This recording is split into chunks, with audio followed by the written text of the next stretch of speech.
विजय तिलक।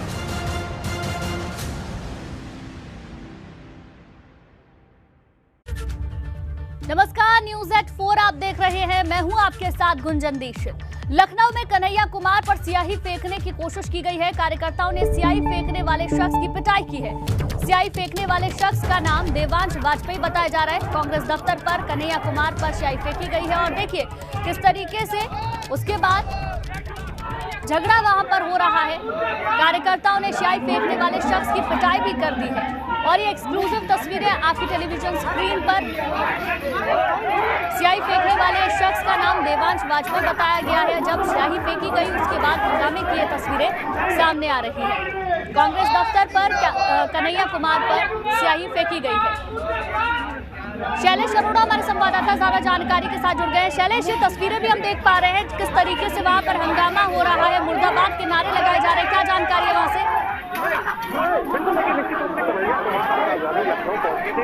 कांग्रेस के जो लखनऊ सीट के प्रत्याशी है उनके समर्थन में घर घर गए जनसंपर्क अभियान किया। उसके बाद पार्टी कार्यालय में युवा सांसद का कार्यक्रम था। उस कार्यक्रम के लिए जब वो पार्टी कार्यालय पहुंचे तो यहीं पर उनके ऊपर एक युवक ने पार्टी कार्यालय के अंदर परिसर है उसके अंदर ही स्याही फेंकने की कोशिश की। युवक के हाथ में एक तरफ स्याही थी और साथ में कोई केमिकल भी था। तो जब इनके समर्थकों ने देखा तो उसको रोकने की जहाँ पर लोगों ने कोशिश की तो स्याही तो नहीं फेंका है, लेकिन जो दूसरे हाथ में केमिकल था वो उसने जरूर लोगों के ऊपर देखा।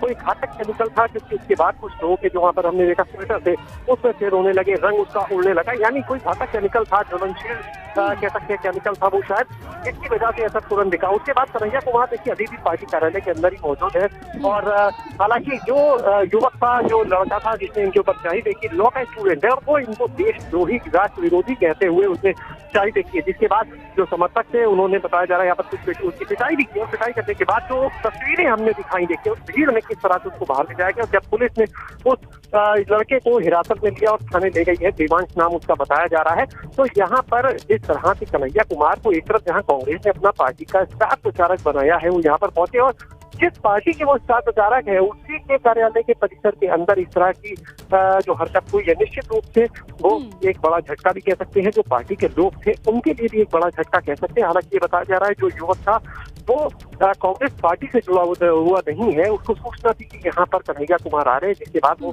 यहाँ पर पहुंचा था और यहाँ पर उसके ऊपर। लेकिन शैलेश, सबसे बड़ी बात ये है जब कांग्रेस पार्टी ने कन्हैया कुमार को अपना स्टार प्रचारक बनाया है तो आम जनता के बीच भी कन्हैया कुमार पहुंचेंगे और आम जनता में से ही एक शख्स निकल कर आकर स्याही फेंक देता है। बिल्कुल देखिए निश्चित रूप से कहीं ना कहीं और इस बारे में देखिए हमने कन्हैया कुमार से बात भी की अभी और वो बात भी बहुत जल्द हम अपने दर्शकों को सुनवाएंगे कि कन्हैया कुमार का क्या कहना है। लेकिन उन्होंने इतना कहा कि जिसने भी स्याही फेंकी धन्यवाद करते कह लगे, लेकिन उनका जो प्रचार अभियान है, जो पार्टी की जिम्मेदारी है वो अपनी पूरी करते रहेंगे, जनता के बीच जाते रहेंगे और इन चीजों से वो डरने वाले नहीं है। तो ये उन्होंने फिलहाल कहा है और उन्होंने कहा जिसने भी स्याही फेंकी है उसको धन्यवाद करते हैं। हालांकि इसके पीछे की जो उनकी मंशा है वो क्या थी नहीं कह सकते, लेकिन उन्होंने इतना जरूर कहा और कहा कि आगे भी उनका जो कार्यक्रम है जो पार्टी की तरफ से तय किया गया वो चलता रहेगा। लखनऊ में अगर आज बात करें तो पहले दिन जब वो यहाँ पर पहुंचे हैं आज, तो यहाँ पर कैंट क्षेत्र से प्रत्याशी हैं दिलप्रीत सिंह, उनके समर्थन में वो कैंट विधानसभा सीट से। ठीक है, बहुत बहुत शुक्रिया आपका जानकारी के लिए। तो ये तस्वीरें भी हमने आपको दिखाई किस तरीके से वहां पर अफरा तफरी की स्थिति है, हंगामे की ये तस्वीर सामने आई है।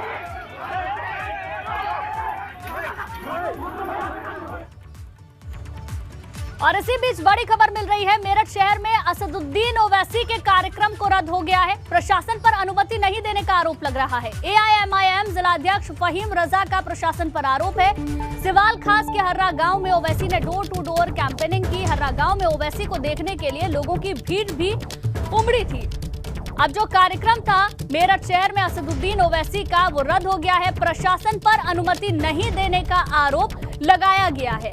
एआईएमआईएम जिलाध्यक्ष फहीम रजा का प्रशासन पर यह आरोप है कि उन्हें अनुमति नहीं दी गई कार्यक्रम की और उनके कार्यक्रम को उन्हें रद्द करना पड़ा है। ये एक्सक्लूसिव तस्वीरें भी आपको दिखा रहे हैं। सिवाल खास के हर्रा गांव में ओवैसी ने डोर टू डोर कैंपेनिंग भी की है। एक कार्यक्रम भी होना था लेकिन अब वो कार्यक्रम रद्द हो गया है। हर्रा गांव में ओवैसी को देखने के लिए लोगों की भारी भीड़ जब उमड़ी, उसकी भी ये तस्वीरें आपको हम दिखा रहे हैं। लेकिन बड़ी खबर यही है, मेरठ शहर में असदुद्दीन ओवैसी का जो कार्यक्रम होना था वो अब रद्द हो गया है। प्रशासन पर अनुमति नहीं देने का आरोप एआईएमआईएम के जिलाध्यक्ष फहीम रजा ने लगाया है। उनका कहना है कि प्रशासन की ओर से अनुमति नहीं दी गई, जिसके बाद कार्यक्रम को रद्द करना पड़ा है। ये एक्सक्लूसिव तस्वीर आप देखिए असदुद्दीन ओवैसी को देखने के लिए किस तरीके से लोगों की भीड़ एक साथ नजर आ रही है।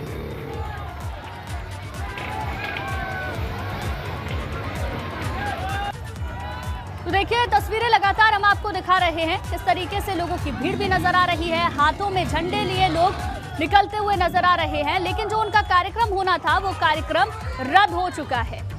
वहीं नोएडा से खबर मिल रही है, पूर्व आईपीएस राम नारायण सिंह के आवास पर इनकम टैक्स की रेड जारी है। राम नारायण सिंह के आवास से लाखों का कैश बरामद हुआ है। आवास में बेसमेंट में कई लॉकर की जानकारी भी सामने आई है। आईटी की टीम लॉकर खंगाल रही है, जानकारी निकाली जा रही है। नोट गिनने के लिए मशीनें भी वहां पर मंगवाई गई हैं। जो जानकारी सामने आ रही है उसके मुताबिक लाखों का कैश वहां से बरामद हुआ है।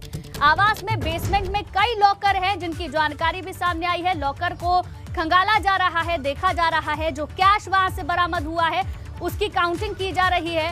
नोट गिनने की जो मशीन है वहां पर मंगवाई गई है। अब दो तस्वीरें आपकी टेलीविजन स्क्रीन पर। पहली तस्वीर पूर्व आईपीएस के घर पर, इनकम टैक्स की रेड लगातार जारी है। इनकम टैक्स विभाग की टीम वहां पर पहुंची हुई है और जो भी चीजें सामने आ रही हैं उस पर जांच पड़ताल की जा रही है। बड़ी मात्रा में कैश भी बरामद हुआ है, लाखों का कैश बताया जा रहा है जो बरामद हुआ है। नोट गिनने के लिए वहां पर मशीन भी मंगवाई गई है। और अंकित कौशिक हमारे संवाददाता ज्यादा जानकारी के साथ हमारे साथ लाइव जुड़ गए हैं। अंकित, लगातार इनकम टैक्स का छापेमारी कार्रवाई जारी है, अभी तक क्या तस्वीर वहां से सामने आई, क्या जानकारी अभी तक निकली है? जी देखिए, आपको बता दूं बीते 3 दिन से लगातार इनकम विभाग द्वारा जो है छापेमारी की जा रही है। अब इस वक्त हम जो पूर्व आईपीएस हैं उनके मकान के बाहर ही मौजूद है। आप तस्वीरों में देख सकते हैं कि लगातार जो इनकम टैक्स विभाग के अधिकारी हैं यहाँ पर अंदर मौजूद हैं और साथ ही तस्वीरों में दिखाना चाहेंगे कि एक के बाद एक यहाँ लगातार जो विभाग की गाड़ियां हैं उनकी भी लाइनें लगने लगी है। आप तस्वीर देख सकते हैं, अभी भी बाहर जो गाड़ियां खड़ी हुई है ये भी इनकम टैक्स विभाग के जो अधिकारी हैं उनकी गाड़ी अब से कुछ देर पहले ही जो अधिकारीगण है वह दोबारा से अंदर गए थे। आपको बता दें कि जिस तरीके से बीते 3 दिन में लगातार इनकम टैक्स विभाग की छापेमारी जारी है, इसमें यह जरूर हो सकता है कहीं ना कहीं जो है काफी दस्तावेज विभाग के हाथ लगे। वहीं मैं आपको बता दूं कि जो पूर्व आईपीएस हैं उनका जो सेक्टर 50 स्थित जो आवास है, जो तस्वीरों में आप देख सकते हैं, बाकायदा तस्वीरों के माध्यम से दिखाने की कोशिश करते हैं। गोदरेज लॉकर्स के नाम से इन्होंने बाकायदा बाहर एक जो बोर्ड लगाया हुआ है जिसको ये प्राइवेट तौर पर लॉकर्स का जो है अपना व्यापार करते थे, जिसमें जो चिन्हित लोग थे इनके अपने मिलने जुलने वाले थे उनका लॉकर प्रोवाइड करा करते थे। आपको बता दें कि अंदाजा यह भी लगाया जा रहा है कि जो लॉकर्स बेसमेंट में मौजूद हैं उसमें कुछ लॉकर्स ऐसे भी हैं जो कहीं ना कहीं बताया जा रहा है कि जो लॉकर्स है वह उनका कोई मालिक नहीं है। तो इसके चलते जो है तमाम विभाग द्वारा अभी जो है बाकायदा अभी तक कह सकते हैं कि इनकम टैक्स विभाग द्वारा जो लॉकर्स को खंगाला जा रहा है, जो सामने आएंगी, क्योंकि जानकारी ये भी मिल रही है जैसा कि आप भी बता रहे हैं कि कई लॉकर हैं जो सामने आए हैं। अब लॉकर में क्या सामने आता है, कुछ दस्तावेज मिलते हैं, उनकी भी जानकारी जब छापेमारी खत्म हो जाएगी उसके बाद मिलेगी। शुक्रिया आपका जानकारी के लिए।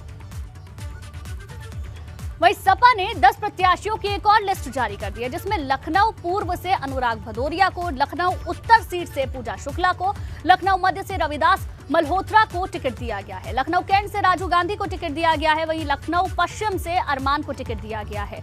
यहां गौर करने वाली बात यह है कि लखनऊ की सरोजनी नगर सीट पर प्रत्याशी का ऐलान अभी नहीं किया गया है। वहीं बख्शी का तालाब सीट से गोमती यादव को टिकट मिला है। बचरावा से श्याम सुंदर भारती को टिकट दिया गया है। इसौली से ताहिर खान को टिकट मिला है। इसके साथ साथ बांगरमऊ से मुन्ना अलवी को टिकट दिया गया है। तो ये तमाम वो नाम है जो सपा की सूची में शामिल है। एक और लिस्ट सामने आ चुकी है और खास तौर पर अगर नजर डालें तो लखनऊ की जो सीट है वहां पर काफी देर लगाई समाजवादी पार्टी ने उन नामों को सामने रखने के लिए। वहीं लखनऊ के लिए समाजवादी पार्टी ने जिन प्रत्याशियों के नामों का ऐलान किया है उनमें पूजा शुक्ला को भी टिकट दिया गया है।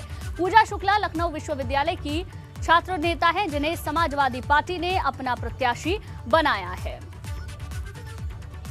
समाजवादी पार्टी ने अपने टिकटों की घोषणा कर दी और लखनऊ उत्तर से प्रत्याशी बनाया है पूजा शुक्ला को। पूजा हमारे साथ हैं, बहुत बहुत बधाई हो पूजा आपको। आप बताइए कि क्या अखिलेश से कितनी मुलाकात हुई और कब आपको? देखिए, हम लोगों ने बहुत पहले जब आवेदन मांगा गया था पार्टी की तरफ से, तो मैंने भी आवेदन किया था और मैंने लगातार क्षेत्र में काम किया है, चाहे बूथ की बात हो चाहे वार्ड लेवल पे। मैंने हर एक परिवार में डोर टू डोर जाकर के लोगों को जोड़ा है और हर एक परिवार की महिलाओं से भी मैंने मतलब बातचीत की। तो हमारे यहाँ सर्वे कराया गया और मुझे यकीन है मेरी सर्वे रिपोर्ट बहुत अच्छी थी। मैं माननीय राष्ट्रीय अध्यक्ष जी का बार बार धन्यवाद देती हूँ कि उन्होंने एक बहुत गरीब परिवार की बेटी को मौका दिया कि वो लखनऊ जैसी राजधानी में अपने आप को साबित कर सके। और मैं यकीन दिलाती हूँ उत्तर विधानसभा की जनता को और माननीय राष्ट्रीय अध्यक्ष जी को कि आपके विश्वास पे, आपने मेरी जो क्षमताओं पे भरोसा किया, मैं उस पर खरी उतरूंगी। इसके पहले आपने कोई चुनाव लड़ा है? मैंने कभी कोई चुनाव नहीं लड़ा। मैं लखनऊ विश्वविद्यालय की छात्र नेता रही हूँ। मैंने वहाँ से ग्रेजुएशन किया, पोस्ट ग्रेजुएशन किया और उसके बाद निरंतर मैं छात्र राजनीति में सक्रिय रही। और बहुत बड़ी बात है, ये मेरा सम्मान नहीं है, लखनऊ उत्तर की महिलाओं का सम्मान है, ये लखनऊ विश्वविद्यालय का सम्मान है। वहीं लखनऊ के लिए समाजवादी पार्टी ने जिन प्रत्याशियों का ऐलान किया है उसमें पूजा शुक्ला को भी टिकट दिया गया है। पूजा शुक्ला लखनऊ विश्वविद्यालय की छात्र नेता हैं, जिनको अभी आपने सुना। इसके साथ ही लखनऊ मध्य से सपा उम्मीदवार घोषित होने के बाद एबीपी गंगा ने पूर्व कैबिनेट मंत्री रविदास मल्होत्रा से खास बातचीत की। सुनिए जरा। लखनऊ में चौथे चरण में चुनाव होना है और 3 तारीख तक नामांकन की आखिरी तारीख है। उससे पहले आज समाजवादी पार्टी ने लखनऊ की जो 6 सीटें हैं वहां पर उम्मीदवार घोषित किया। लखनऊ मध्य से पूर्व कैबिनेट मंत्री रविदास मल्होत्रा को उम्मीदवार बनाया है। रविदास जी, पहले तो बहुत बहुत बधाई। धन्यवाद, बहुत बहुत। अब किस तरह से चुनाव मैदान में जाएंगे? देखिए, हम लोग जो है लगातार 5 साल जनता के बीच में रह करके जनता के मुद्दों को लेकर के संघर्ष करते रहे। जनता ने देखा है हमको संघर्ष करते हुए और प्रदेश की जालिम सरकार ने जुल्म और अन्याय करके हमारे संघर्षों को दबाने का काम किया है। 2012 में आप विधायक बने यहीं से, फिर मंत्री बने, 2017 में भी लड़े, लेकिन साथ नहीं मिला। इस बार उम्मीद है कि जनता एक बार फिर आपको चुनेगी? बिल्कुल निश्चित रूप से। 17 में कांग्रेस और भाजपा ने साजिश करी थी, षड्यंत्र किया था। गठबंधन के बाद भी कांग्रेस पार्टी जो लड़ी थी, इसलिए चुनाव में हम लोग हार गए थे। लेकिन इस बार बहुत भारी अंतर चुनाव जीतने का काम होगा। वहीं समाजवादी पार्टी ने गठबंधन में शामिल सभी दलों से टिकट का बंटवारा तय कर लिया है, लेकिन जनवादी पार्टी सोशलिस्ट को अभी तक कुछ नहीं मिला है, जिसे लेकर पार्टी अध्यक्ष डॉक्टर संजय चौहान नाराज नजर आ रहे हैं। जनवादी सोशलिस्ट पार्टी के राष्ट्रीय अध्यक्ष डॉक्टर संजय चौहान हमारे साथ हैं। डॉक्टर साहब, आपने समाजवादी पार्टी से गठबंधन किया है और अभी सीटों को लेकर क्या बातचीत चल रही है? क्या बंटवारा हुआ है कुछ? देखिए, सीटों को लेकर के आज मुझे कहा गया है कि आपके सीटों पर आज निर्णय हो जाएगा और देर होने की वजह से कार्यकर्ताओं में भी थोड़ा असंतोष है और कहीं न कहीं अब हमारे वोटरों और कार्यकर्ताओं में गलत संदेश जा रहा है।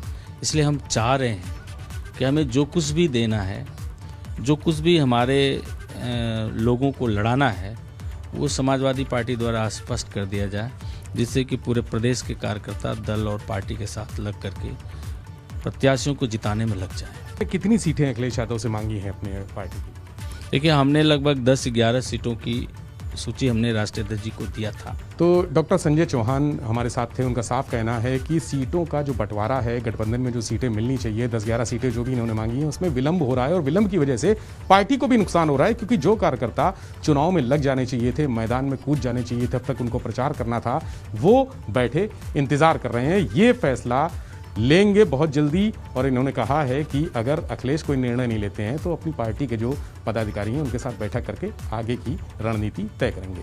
कैमरा सहयोगी वीरेंद्र के साथ विवेक त्रिपाठी, एबीपी गंगा, लखनऊ। वित्त मंत्री निर्मला सीतारमण ने आज आम बजट पेश किया। बजट में टैक्स स्लैब में कोई बदलाव नहीं किया, यानी कि टैक्स पेयर को निराशा हाथ लगी है। हालांकि कॉर्पोरेट टैक्स को 18% से घटाकर 15% करने का प्रस्ताव जरूर रखा गया है। पेंशन पर लगने वाले टैक्स में भी छूट दी गई है, दिव्यांगों को टैक्स में छूट दी गई है। इसके साथ ही बजट में इलेक्ट्रॉनिक्स के क्षेत्र में देश को आत्मनिर्भर बनाने पर भी जोर दिया गया है। वित्त मंत्री ने mobile phone charger, mobile phone camera lens, इसके अलावा ट्रांसफार्मर सहित कई सामानों पर ड्यूटी कंसेशन देने की घोषणा की है। इसके अलावा 60 लाख नई नौकरियों का सृजन होगा। अगले 3 साल में 400 नई जनरेशन की वंदे भारत ट्रेनें लाई जाएंगी। अगले 3 सालों में 100 प्रधानमंत्री गति शक्ति कार्गो टर्मिनल विकसित होंगे। साथ ही ई चिप लगे पासपोर्ट इसी साल आएंगे। इसके अलावा वित्त मंत्री ने कई और घोषणाएं भी की है। बजट की जो बड़ी बातें हैं वो आप देख रहे हैं। इसके साथ ही क्रिप्टो करेंसी को लेकर इस बार कुछ खास चीज सामने आई। 30% का टैक्स अब क्रिप्टो करेंसी से जो आमदनी होगी उस पर होगा। क्या कहा सुनिए जरा। Scheme for taxation of virtual digital assets. There has been a phenomenal increase in transaction in virtual digital assets. The magnitude and frequency of these transactions have made it imperative to provide for a specific tax regime. Accordingly, for the taxation of virtual digital assets, I propose to provide that any income from transfer of any virtual digital asset shall be taxed at the rate of 30%, 30%. तो देश के आम budget में कई खास बातें रही, लेकिन अब इस पर हमलावर भी शुरू हो गए हैं। बजट पर अखिलेश यादव ने केंद्र पर हमला किया है। काम कारोबार सब हुआ चौपट। अखिलेश यादव ने कहा ऐतिहासिक मंदी, लाखों की नौकरी कर गई चट। ये बात अखिलेश यादव ने कही है। उत्तर प्रदेश से भाजपा के दुखदाई युग का अंत शुरू हुआ है। तो जो बजट आज पेश हुआ है उसको लेकर अखिलेश यादव ने केंद्र पर हमला बोला है और एक ट्वीट किया है। काम कारोबार सब कुछ चौपट हुआ, ऐतिहासिक मंदी। आगे लिखते हैं लाखों की नौकरी कर गई चट। उत्तर प्रदेश से भाजपा के दुखदाई युग की अंत शुरू हो गया है। ये ट्वीट अखिलेश यादव ने किया है।